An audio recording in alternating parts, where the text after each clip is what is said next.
தலைமையில் ஒருத்தருக்கு நீங்கள் செய்யக்கூடிய உதவி ஆத்மார்த்தமானதாக இருக்குன்னு சொல்லுவாங்க தெரியுமா? நம்ம பேச்சு கூட 3 இடத்துலேருந்து வரோங்க. 3 இடத்துலேருந்து வரும். ஒன்று வாய் வார்த்தையாக பேசலாம். வாங்க வாங்க, உள்ளே வாங்க அப்படின்னு ஒன்று கூப்பிடலாம். தென்கட்சி சுவாமிநாதன் மாதிரி பேச ஆரம்பிச்சிட்டேன். வாங்க வாங்க, உள்ளே வாங்கன்னு ஒன்று கூப்பிடலாம். உள்ளுக்குள்ளே மைண்ட் வாய்ஸ் ஒன்று பேசும். இப்போ ஏன் வந்தான் இவன் அப்படின்னு. கரெக்டாக? வாய் ஒன்று பேசிச்சு, மைண்டு ஒன்று பேசிச்சு. இப்போ அதுவே எனக்கு பிடிச்ச ஒரு ஆள் வராங்கன்னு வச்சுக்கோங்க. அப்போ எவ்வளோ சந்தோஷமாக பேசுவேன், மனப்பூர்வமாக கூப்பிடுவேன். வாங்க வாங்க வாங்க அப்படின்னு கூப்பிடுவேன். இன்னும் விசேஷமான ரொம்ப இருந்தால், ரொம்ப பிடிச்சி போயிருந்தால் என்ன கூப்பிடுவேன், ஆத்மார்த்தமாக கூப்பிடுவேன். வாங்க வாங்கன்னு கூப்பிடுவேன், பயங்கரமாக உபசரிப்பேன். இதெல்லாம் இருக்கு இல்லையா? அப்போ வாயிலேருந்து நம்ம ஒரு விஷயத்தை செய்ய முடியும், மனசுலேருந்து ஒரு விஷயத்தை செய்ய முடியும், ஆத்மார்த்தமாக செய்ய முடியும். ஆக மனப்பூர்வம்ன்ற வார்த்தை தெரியும் உங்களுக்கு, ஆத்மார்த்தங்கிற வார்த்தை தெரியும், அப்புறம் மேலோட்டமாக செய்கிற வார்த்தைகளும் இருக்கும், பேருக்கு செய்கிறது. ஆக அந்த மாதிரி இது செயல் எப்படி 3ஆக இருக்கிறதோ, உணரப்படக்கூடிய விஷயங்களும் 3ஆக இருக்கிறது.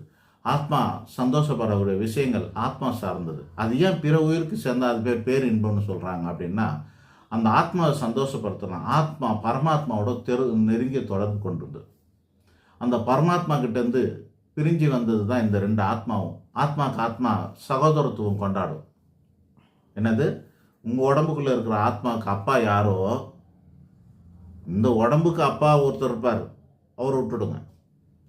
ஆனால் இந்த உடம்புக்குள்ளே இருக்கிற ஆத்மாவுக்கு ஒரு அப்பா இருப்பார், அவர் பேர் பரமாத்மா. அப்போ இந்த உடம்புக்குள்ளே இருக்கிற ஆத்மாவுக்கு ஒரு அப்பா இருப்பார்ல, அவர் பேரும் பரமாத்மா தான். அப்போ பரமாத்மா கிட்டேருந்து வந்தது தான் இந்த ஜீவாத்மா. ஸோ அந்த ஆத்மாக்கள் ஒருத்தருக்கு செய்கிற உதவி, அந்த கடவுளுக்கு செய்கிற உதவி. ஏழையின் சிரிப்பில் இறைவனை காணணும்னு சொல்லுவாங்களா, அந்த மாதிரி பிற உயிருக்கு நம்ம செய்யக்கூடிய தானம் தர்மங்கள்னாலும், அவங்களுக்கு செய்யக்கூடிய மிக முக்கியமான உதவிகள்னாலும் அந்த ஆத்மா சந்தோஷம் அடையும். ஸோ இது ஆத்மார்த்தம். இது பேரின்பம்னு சொல்லக்கூடியது. என்னது? ஆத்மாவை சந்தோஷப்படுறது, கடவுளை சந்தோஷப்படுறது, 2 நாளாக கிடைக்கக்கூடியது பேரின்பம். 2வது ஐட்டம் என்னென்னா, இந்த உடம்புக்கு வர சந்தோஷம். இந்த ஆத்ம சந்தோஷம் பண்ணுறவங்கெல்லாம் பெரிய மகானாக நம்மலாம் கொண்டாடுறோம் இல்லையா? அடுத்தவங்களோட ஆத்மாவுக்கு மதிப்பளிக்கிறவங்களெல்லாம் நம்ம என்ன சொல்கிறோம்? ஆன்மாவை உணர்ந்தவங்கள், ஆன்மாவை பற்றி போதிக்கிறவங்கள், ஆன்மாவுக்கு உதவி செய்கிறவர்கள் எல்லாருமே பெரிய ஆளுகளாக நம்ம சொல்கிறோம். கரெக்டாக? ஆக இது ஒரு பக்கம். உயர்ந்தவங்க அவர் பேர் உத்தமர்கள், அல்லது அவர்களை பேர் என்ன சொல்கிறோம், ஞானிகள்னு சொல்லிடலாம், மகாத்மாக்கள்னு சொல்லிடலாம். மொத்தமாக என்ன சொல்கிறோம்? ஆத்ம சந்தோஷம் அடைகின்ற பேரின்பம் பெற்றவர்கள் எல்லாம் மகாத்மா.